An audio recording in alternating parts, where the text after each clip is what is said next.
Welcome to Toffee TV. This is the transfer show powered by Snickers Protein, who are helping fans to get excited about football during this transfer window. We're just going to try and keep you excited as much as we can. Baz, what's happening today?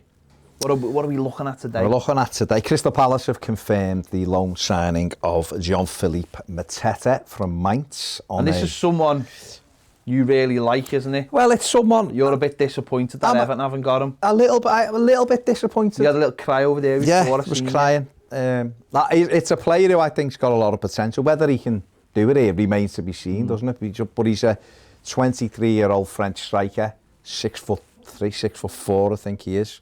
He's done quite well in Germany.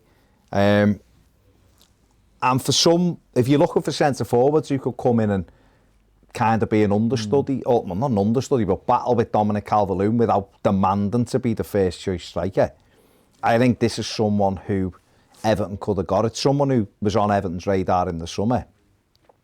Got a good turn of pace about him.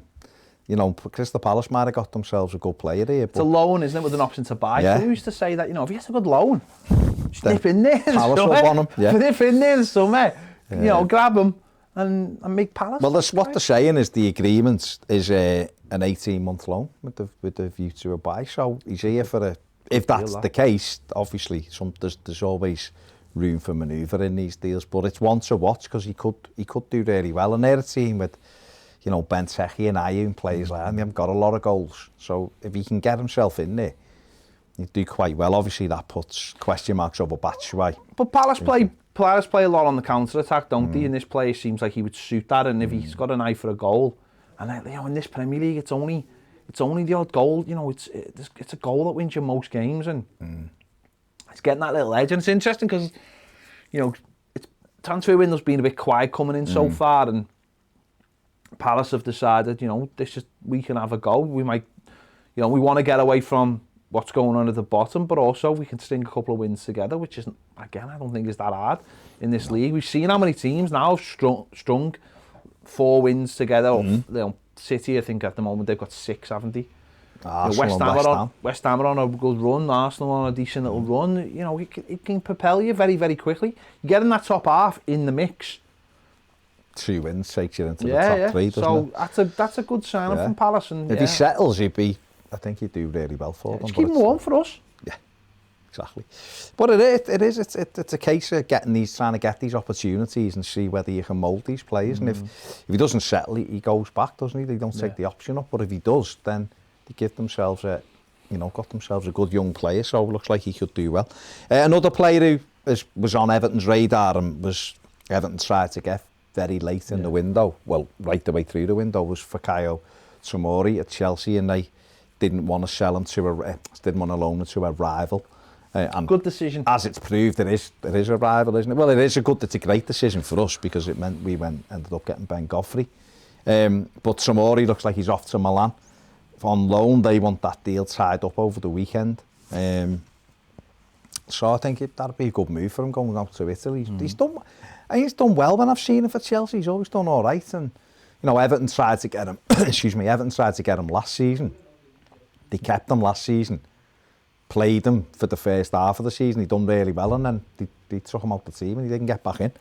So Leeds wanted him as well, didn't he? Leeds wanted him. West Ham wanted him. He didn't want to go to West Ham. I don't think he wanted to go to Leeds either. So he's ended up, looks like, going out to Milan. So that could be a great sign for both him and them. Yeah. Well, Milan are top of the league, and I mean, he'll bring their age down significantly. You know, with Zlatan still smashing it. Another 2 goals this week, and they just brought in Mandzukic, of course, as well. Yeah. So, interesting time. Italy's a weird and wonderful place, isn't it? We're sort of, you know, in this country, we're trying to get away from those kind of deals, but Italy, obviously the pace of the game is probably a lot more slow, but we've seen with Inter as well. Inter have brought older players in from the Premier League in the last 12 months as well. I mean, they might start trying to get rid of them. Christian Eriksen wants to, as we told you the other day, wants to maybe come back to Spurs, but well, they've had Victor Moses and Ashley Young's a bit older, and you know, we've seen Chris Smalling and players like that go out there to Italy. It's interesting though, isn't it? Because obviously this time last year, Anthony Robinson nearly went to AC Milan, and obviously the medical exposed situation with his heart, which probably, you know, that's probably the best thing that's ever happened to him. He's got a good move to Fulham now. He's doing all right. Although reckless sending off this week. I probably lost them the game to Chelsea. But they obviously do cast an eye over here, don't they? And they're obviously, you know, it's obviously got a few scouts knocking around. It does, you know, have they thought of looking towards Yannick Bolasie? Or, you know, Mo Bezic? Cenk Tosun would be. I think he'd be lightning over there. He'd be a perfect backup, I think, for Zlatan. Well, one player who's at Milan was Christian Piatek, the striker, the Polish striker, and he's been linked. He's available for loan, I think. He's another one who had been linked with Everton in the past. So I wonder if there's... I mean, I think Everton still need to move people out, but I wonder if something like that would appeal to Marcel Brands the last couple of days, because he did... One of the things that was said last week about Everton was obviously what come out the AGM, and he said we're not bringing anyone in. But he answered a question which hasn't really been put out in many places. I think Paddy Boyland and Greg O'Keefe actually referenced this. I think they've done an article for The Athletic, but he answered the shareholders' question directly about it. And what he said was, we're not planning on bringing anyone in this window, but our eyes and ears are always open to opportunity, which is the last thing. We're alert to opportunity. So that is a little bit of a caveat as to when, you know, never say never, isn't it? And I guess it's like any... full Justin Bieber there. Well, you know, but it's like any kind of opportunity that presents itself. If it's worth a go, and it's a couple of days, and you can get someone in for loan for maybe even just 5 months for the rest of the season, could really help you. So it's interesting. We'll just have to see. At the moment, it looks like Everton aren't going to do any business, but they're not going to do any business till they get people out. So hopefully, from an Everton perspective, that will happen. But I think Piatek is one who might be worth taking a chance on. Very prolific. When he first went to Milan, obviously the goals have dried up, but he's an interesting one to watch, definitely. Any more? Well, there is, but, you know, there's a couple that we're going to reference due to the fan line stuff. Well, Odegaard, we mentioned yesterday on our Everton News Daily with Everton, I linked with him yesterday, but Arsenal... on Wednesday. But Arsenal are apparently in talks with Real Madrid, but Real Sociedad are in the race as well. And they had him last year, and he had a great time there. So we may just remain in Spain, because obviously he'd done well before and he wouldn't have to move and all that. So that's definitely one to watch. As we mentioned the other day, Snickers Protein fan line, which is here to give you guys a chance to get your comments into us regarding this transfer window using the hashtag fanline, and a few people have got in touch with us. So over to Ned. Well, James says, do you think there is a trend in signing older players now when they have gone past their best? The likes of Zlatan, Mandzukic, Bale on loan. He also says, what's your most hated transfer talkism? Mine is war chest. Well, it's just obviously something we've just been referencing now. I think it doesn't tend to happen that much anymore with players, certainly coming into this country. And it's something I actually called for last year. I would love to have seen Zlatan come to Everton last year. You obviously got all the football hipsters, you know who you are, telling you not to, because you can't block youth and all this. But sometimes you need those older players to come in. I also think someone like Mandzukic going to Milan, he's been out of contract. He's on a free. And they're just thinking, well, if we get him to the end of the season, we know he's experienced in this country. Look at Cavani. Look at Cavani, scores again this week. Right, Cavani, people scoffed at that. But that was a no-lose deal for Manchester United. They were bringing someone in he's not that old. He's always scored goals. He's probably likely to sell a few shirts as well, whether you think that's a thing about it or not. There is definitely a time and a place to bring, experience is so important in football. Now, the key to doing it is not spending a fortune on these people, not giving them stupid wages, not paying a fee, really, if you can help it. But if you can add experience, and I think what we're going to find is, certainly now, moving forward, older players, and listen, this may trend for a while, but older players are going to get less and less on their contracts. Less and less. They're going to have a year here, a year there, 2 years if they're lucky. And it does open that door to the opportunity. And like I think I said it earlier in this week, we've seen, Sir Alex Ferguson was never had an issue with going after someone like Hendrik Larsson to bring him in for a few months. You know, when he needed someone. Experience is really... These players have obviously still got something to offer. There's always something there if you use them right. Yeah. You know, look at Everton's situation. Go and get James Rodriguez on a free transfer.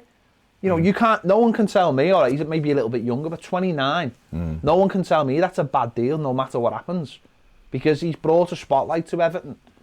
And I think I think there'll always be players out there that no one should ever dismiss, regardless of age.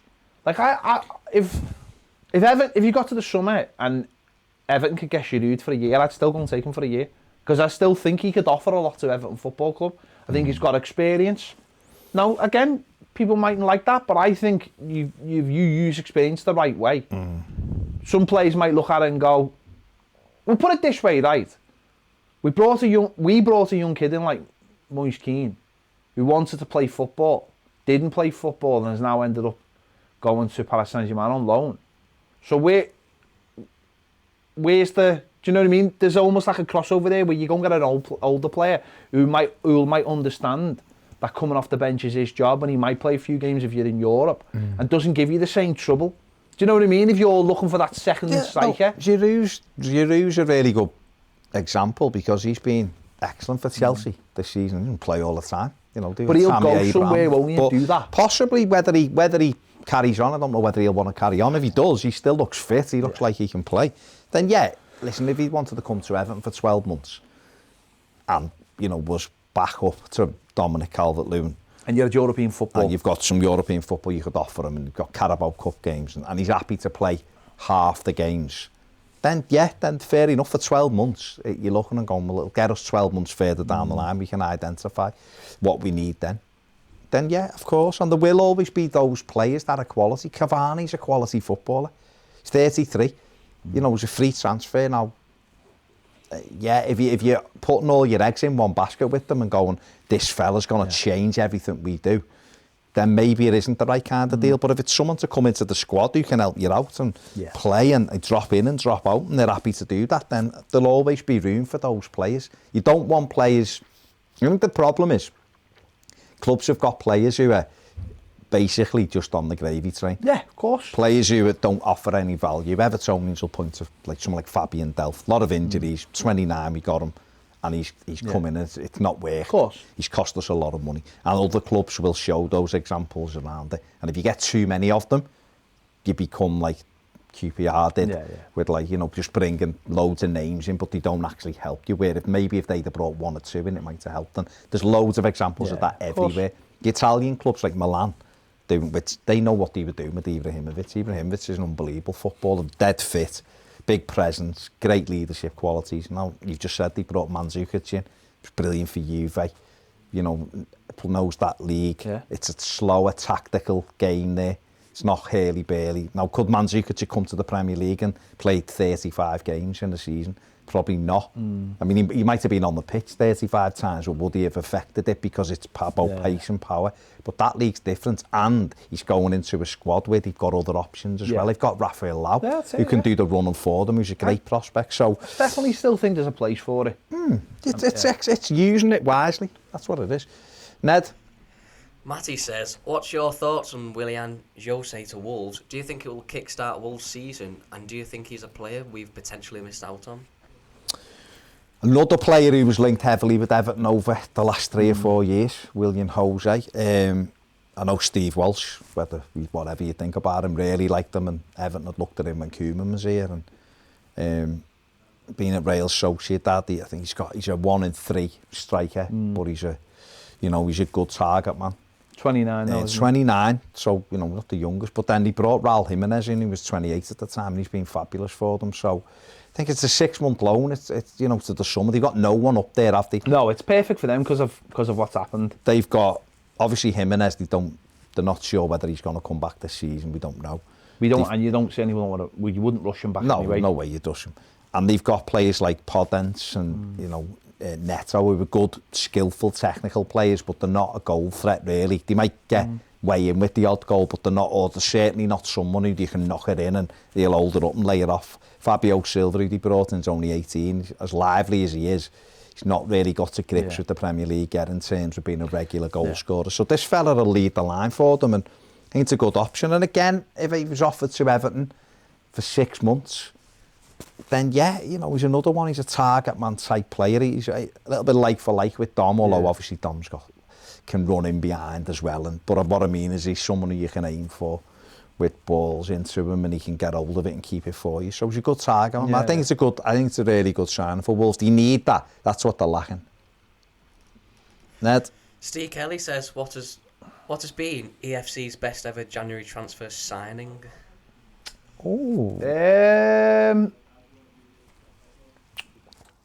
Arteta was a great January sign. It was a loan. Obviously went to a permanent, but I think that was a really, really good sign. I don't know if it's the best, but I'll just off the top of my head, I'd say it was one of the best. Yeah, because he was, don't get me wrong, he was good, but he also became an Everton player and turned into be a very, very good Everton player for 5 years, didn't he? So you possibly, I think for impact, that Nikita Jelavic would have been one of the best deals Everton have done in a January, without a shadow of it. And Darren Gibson, for that short period of time, they both come in that January, and Stephen Pienaar as well. But those two came in. Jelavic was incredible for that first half of the season, for the end of the season. 11 goals in 13 games or something like that. So he would have been a good one. But yeah, Landon Donovan, if you're talking short term. Very short term. You know, he was excellent both times we brought him in. But if you're looking for overall the best player Everton have signed in January, probably would be, off the top of my head anyway, probably would be Mikel Arteta for what he did and how he stayed and everything else that followed it. There you go. So, yeah. Thanks for the questions. Yeah, so if you want to be involved in the Snickers Protein fan line, make sure you send in your video if you want to, or comments using the hashtag fanline, and we'll respond to ones that come in our next video. There you go. There you go. Don't forget, on the 1st of February, we will be over on the Ball Street YouTube channel. There's a 4-hour deadline day show powered by Snickers Protein. We'll be involved in that. Robbie, Arsenal Fan TV, Redman, all the usual suspects you'll have seen over there. It's always great. So make sure to check that out. That'll be on the Ball Street YouTube show on deadline day show itself, powered by Snickers Protein. There you go. Don't forget, get those questions in on Twitter, hashtag fanline. We'll be reading out 3 every time we do a show. Thanks for watching. See you later.